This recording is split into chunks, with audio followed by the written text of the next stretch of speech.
Spotify is a music streaming service with over 150 million users. While it's great for listening to music online, what if you want to listen to your favorite songs offline? In this video, I'll show you how to download Spotify songs for offline playback on your Android device. So without any further ado, let's jump right in.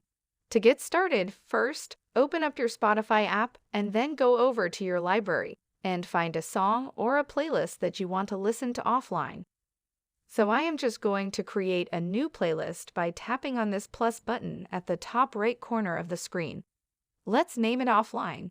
After that, I'm going to add some random songs to the playlist.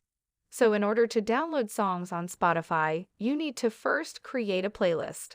So now you can download this playlist by either tapping the circle with a downward-facing arrow, or you can tap on these three dots over here, and simply tap on Download, and it will start the download process. So now the download process is finished.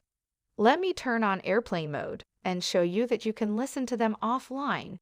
And as you can see now, I can play these songs without an internet connection, and I can listen to these songs offline without any issues.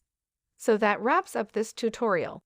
If you have any questions about this whole process, please let me know in the comments section below. If this video helped you out, please give it a big thumbs up and subscribe to this channel for more tutorial videos like this one. Thank you so much for watching and have a good day.